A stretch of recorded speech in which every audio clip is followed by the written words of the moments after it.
तो hello everyone, मेरा नाम है ऋतिक और ये एक मैं जर्नल वीडियोस रिकॉर्ड कर रहा हूँ लाइन से। तो आप इसके पुराने पार्ट्स देख सकते हैं। इस वीडियो में मैं बात करने वाला हूँ जब मैंने वाजीराम एंड रवि से रिजाइन कर दिया था, तो मेरी क्या थिंकिंग थी और मैं 2 महीने के लिए अनएम्प्लॉयड था, तो वहाँ पे मेरी क्या-क्या लर्निंग्स हुई। मैंने नोटपैड में नोशन है ये, नोशन में मैंने लिख के रखा था उस साल, मतलब 1.5 साल पहले मैंने ये लर्निंग्स लिख दी थी, जो मैंने उस 2 महीने में फ़ील करी थी। तो ये वीडियो बहुत इंपॉर्टेंट है क्योंकि यहाँ मैं प्रैक्टिकल चीज़ बताने वाला हूँ एकदम। अगर आप अनएम्प्लॉयड हो और अगर आप रिज़ाइन देने का सोच रहे हो, ये ही वीडियो है जो आपको देखना चाहिए। तो सबसे पहले वाजीराम एंड रवि का वीडियो नहीं देखा तो आप वो देख लो जाके पहले कि मैंने वहाँ से क्यों रिज़ाइन किया था। अब मैं यहाँ पे बात करूँगा कि रिज़ाइन होने के बाद क्या हुआ है। तो 31 दिसंबर 2000 आई थिंक 24 को मैंने रिज़ाइन किया था, मतलब अगले दिन 1 जनवरी था 2025। तो 1 तारीख को मैंने फ्री था मैं, मतलब पूरी तरह से। तो अब मेरी 2 महीने की लर्निंग्स क्या है मैं एक-एक करके बता रहा हूँ।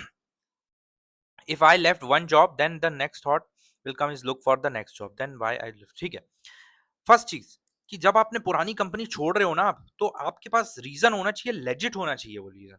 ऐसा नहीं होना चाहिए कि यार बस ऐसे ही रैंडम छोड़ दी मैंने, यार कुछ मतलब देख रहा हूँ मैं करके, ये ऐसा मतलब आपके पास 1 सेकंड आपके पास प्रॉपर रीज़न होना चाहिए।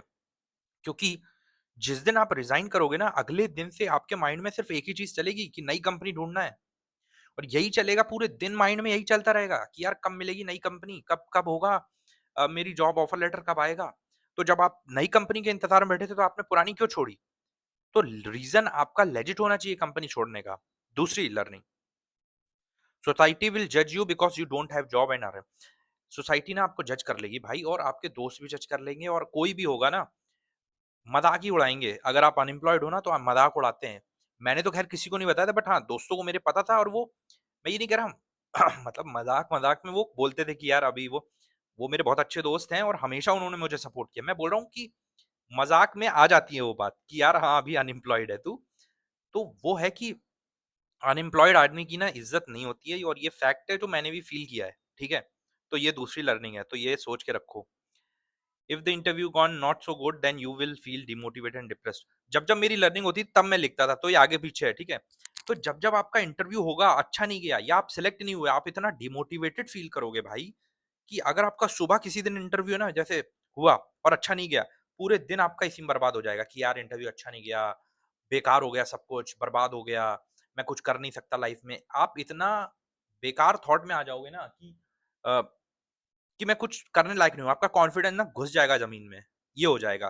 तो बहुत इस चीज़ का आप मेंटली प्रिपेयर रहो कि आगे अगर इंटरव्यूज़ मेरे नहीं हुए ना, तो मैं बहुत उसमें जा सकता हूँ, तो पहले से प्रिपेयर रहना चाहिए इंसान को।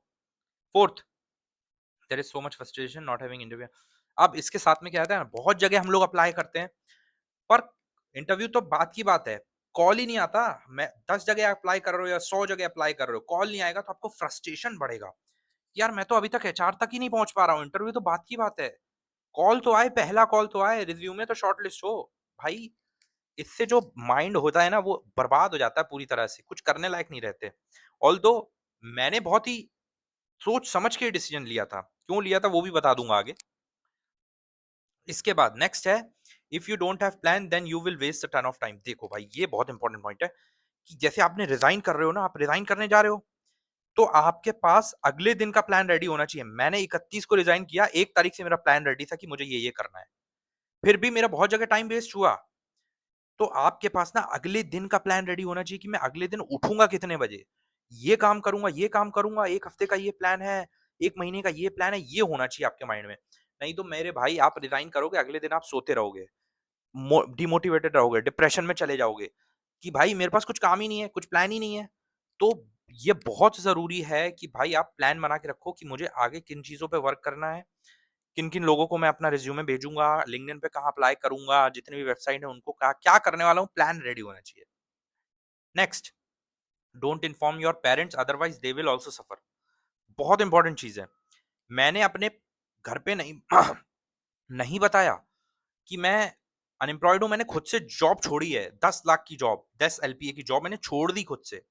घर पे नहीं बताया, होता क्या? लॉजिक समझो, मैं घर पे बताता, घर वाले भी परेशान हो जाते। और भाई अगर आपके मम्मी-पापा हैं, तो वो माँ-बाप को ना सबसे ज़्यादा टेंशन अपने बच्चों की होती है। अगर वो बुखार भी आ जाता है ना किसी को, तो माँ-बाप भी बहुत टेंशन में होते हैं, सो नहीं पाते। अब सोचो आपने जॉब छोड़ दी है, आप दूसरे स्टेट में रह रहे हो, दूसरी जगह में रह रहे हो, वो भाई उनकी नींदें उड़ जाएँगी नींद, मैं बता रहा हूँ 100%। दूसरी चीज़, जब-जब आप कॉल पे बात करोगे आपको लगेगा डिप्रेशन छा रहा है। मैंने अपनी दीदी को ये बात बताई थी क्योंकि मैं उनसे हर एक बात बताता हूँ। तो मैंने दीदी को बताई, दीदी बोला ठीक है। अब जब-जब हमारी बात हो रही ना, 1-2 दिन मैंने कर देखा, मैं रोज़ बात करता था उस टाइम, तो अब भी करता हूँ मगर 1-2 दिन छोड़ के अब। तो मैं बात कर रहा हूँ तो अब डिप्रेशन वाली बात हो रही है। कुछ अच्छी भी बात है ना, तो वो तो हो गया, अब फिर वो डिप्रेशन आ गया कि क्या हुआ? कहीं अप्लाई किया क्या? कहीं तो अब ऐसा लग रहा है कि ज़िंदगी खत्म हो गई है और अब कुछ बचा नहीं है। कॉल पे भी यही हो रहा है। दीदी का भी हर बार क्वेश्चन था कहाँ से कॉल आया, कहाँ नहीं आया? तो मुझे लगा यार कि यार ये तो वो हो गया यार, मतलब दीदी भी परेशान हो रही है। तो मैंने क्या किया, उनको झूठ बोल दिया अगली बार कि भाई मेरा हो गया है, मैं वापस से उसी कंपनी में जॉइन कर लिया हूँ, अभी अभी दिक्कत नहीं है, खत्म। तो वो फिर खुश हो गईं, फिर हम लोग की बात भी अच्छी से होने लगी। तब मैंने ये समझा कि भाई घर पे मत बताना, अगर पर मैं ये कह रहा हूँ कि अगर आप डिप्रेशन में जा रहे हो ना, तो प्लीज़ घर पे बता दो, फिर मत रहो अकेले। मैं उसके हाथ जोड़ रहा हूँ, मैं ये नहीं कह रहा कि घर पे बताना ही मत कुछ, नहीं, बातें करना चाहिए आपको। शुरू में प्लानिंग है अगर आपकी तो आप घर पे मत बताओ, ठीक है? Next, you don't have proper schedule, नहीं, this is how very lonely journey, हाँ, तो मैं वही बोल रहा था कि जो जर्नी है ना अनएम्प्लॉयमेंट की, बहुत लोनली जर्नी है भाई। अगर आप किसी के साथ भी रहते हो, फ्लैटमेट्स के साथ रहते हो, वो तो ऑफिस चले जाएँगे, अब आप पूरे दिन अकेले, या आप अकेले ही रहते हो पहले से, तो भी पूरे दिन अकेले हो, अब आपके पास काम भी नहीं है। तो पूरा दिन खाली दिमाग शैतान का घर होता है और ये होता है, पूरे दिन आपको फालतू के थॉट्स आएँगे या फिर आप मूवीज़ में टाइम वेस्ट करोगे, वेब सीरीज़ में टाइम वेस्ट करोगे, कुल मिला के ना आप अपना टाइम बर्बाद करोगे और ये बहुत डिप्रेशन सा वो टाइम हो जाएगा आपके लिए। तो ये इसको प्रॉपर प्लानिंग के साथ करो जैसा कि मैंने पहले बताया, क्योंकि ये बहुत लोनली जर्नी है और आपको ही अकेले जाना और कोई आपकी हेल्प नहीं करेगा। देखो, एक और चीज़, यू शुड हैव प्रॉपर, अब आई मेन चीज़, भाई आपके पास ना प्रॉपर बैंक बैलेंस होना चाहिए जब आप रिज़ाइन कर रहे हो या आप अभी अनएम्प्लॉयड हो तो अभी से वो बना के रखो कि भाई मैं मेरा इतना खर्चा है, बजट होना चाहिए कि भाई मैं बजट इतना है मेरा। अगर 6 महीने भी मुझे जॉब नहीं मिली, आप एक मिनिमम 6 महीने का लेके चलते हैं, जो कि मैंने बहुत वीडियोज़ में देखा है। लोगों ने बताया कि 6 महीने की आपके पास वो होना चाहिए, इतना पैसा कि आप इतना, अगर 6 महीने कुछ भी नहीं है ना, तो भी कोई दिक्कत ना हो। अब मैं बात करता हूँ कि मैंने क्यों रिज़ाइन किया था, मेरा थॉट प्रोसेस क्या था रिज़ाइन करने का। एक तो वो मैंने उस वीडियो में बता रखा है, बट मैं जल्दी से बताता हूँ कि यार मुझे मज़ा नहीं आ रहा था उस कंपनी में। तो मैंने सोचा कि यार मैं अनएम्प्लॉयड होके रहना चाहता था। अब इसका थॉट कैसे आया कि भाई हर जगह बात चल रही थी कि यार जॉब चली जाएगी, लोग डिप्रेशन में जा रहे हैं, रिसेशन आ रहा है। तो मैंने सोचा कि यार अभी तो मैं सिंगल हूँ, तो क्यों ना मैं अभी अनएम्प्लॉयड होके देख लेता हूँ कि लगता कैसा है अनएम्प्लॉयमेंट में। ये मेरा बहुत बड़ा रीज़न था। एक तो वो था ही कि कंपनी मुझे मज़ा नहीं आ रहा था, दूसरा था कि मुझे देखना था, मुझे चेक करना था कि अनएम्प्लॉयमेंट होता क्या है? मेरे साथ डे टू डे में क्या होगा? तो मैंने सोचा ठीक है फिर तो रिज़ाइन कर देता हूँ। अब इसके पहले मैंने पूरा बैंक बैलेंस, मेरे पास मतलब पैसा था, पैसा मतलब इन द सेंस कि अंधा पैसा नहीं है मेरे पास। मैं बोल रहा हूँ कि मैंने 6 महीने की कैपिंग लगा रखी थी, क्योंकि मेरा खर्चा होता नहीं है, मैं ज़्यादा खर्चा करता नहीं हूँ। तो मेरा था कि बजट यार 10,000 मेरा हो जाता है, 10,000 मेरा उस टाइम हो जाता था। तो मैंने 60,000 के करीबन बैंक में डाल दिया और मैंने बोल दिया कि अब 6 महीने कोई जॉब नहीं है ना, फिर भी कोई टेंशन नहीं है। 60,000 और अलग से 20-30 हज़ार एक्स्ट्रा रखे थे मैंने अपने पास कि भाई ये लो, कुछ ज़रूरत पड़ेगी तो मैं यूज़ कर लूँगा। तो मैं वहाँ से फ्री हो गया था पैसे से। अब जाके तब जाके मैंने, और उसके बाद मैंने प्लान भी बना लिया था कि मैं यहाँ-यहाँ अप्लाई करूँगा, इस तरीके से करूँगा।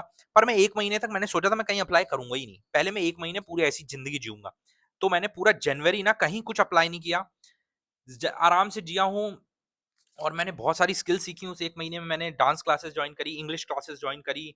मैंने वो बजाने वाला एक इंस्ट्रूमेंट रहता है, वो मोबाइल में इंस्टॉल किया था, वो किया। उसके बाद कंटेंट बनाना भी किया, सब कुछ किया मैंने। कोर्सेज़ भी बाय करे, वो भी पढ़े। 1 महीने यही फालतू काम किया। फालतू नहीं इन द सेंस प्रोडक्टिव काम किया। अगले फ़रवरी में मैंने बोला यार अब तो मैं बोर सा होने लग गया, क्या करूँ? फिर 1 फ़रवरी से मैंने प्लान बनाया था कि मैं यार इस फ़रवरी पूरा अप्लाई करूँगा जॉब्स में, इंटरव्यू दूँगा। बहुत जगह मैंने इंटरव्यूज़ दिए और मैं ऑलमोस्ट हर जगह सिलेक्ट हो जाता हूँ। मतलब ऐसा हो है भगवान की कृपा से कि मैं जिस कंपनी में जाता हूँ, मतलब 10 में से अगर मैं जा रहा हूँ 10 इंटरव्यू देने, तो मैं 8 में हो जाऊँगा सिलेक्ट, मुझे ऐसा लगता है, और 2 में रह जाऊँगा। अपर 8 में सिलेक्ट तो हो जाऊँगा, मगर उनमें से भी 3-4 में ना पैसों के रिलेटेड दिक्कत हो जाती है कि भाई कितना सैलरी लेंगे आप, क्या नहीं। तो उसमें मैं फिर वो रह गया और तो 2-4 जगह मेरे इंटरव्यू बहुत अच्छे गए, पर सिलेक्ट नहीं हो पाया क्योंकि वो पैसे का एक प्रॉब्लम आ गया था एचआर से कॉल पे, और बाकी भी 2-4 रीज़न्स थे, वो हो गया, दूर थी बहुत कंपनी। और फिर लकीली यार मैं कॉलेज विद्या जॉइन कर लिया। अगला वीडियो इसी का ही है कि कॉलेज विद्या कैसे जॉइन किया, और मेरे घर से 1.5 किलोमीटर पर है। तो ये बहुत अच्छी चीज़ हुई, भगवान की कृपा थी यार मेरे पे कि मैं एकदम मस्त तरीके से इधर पे आ गया। और तो ये पूरा वीडियो बनाने का मकसद था कि अनएम्प्लॉयमेंट में क्या लर्निंग्स रही हैं और मैंने क्यों लिया था, और आपका क्या माइंडसेट होना चाहिए अगर आप रिज़ाइन दे रहे हो कंपनी से तो।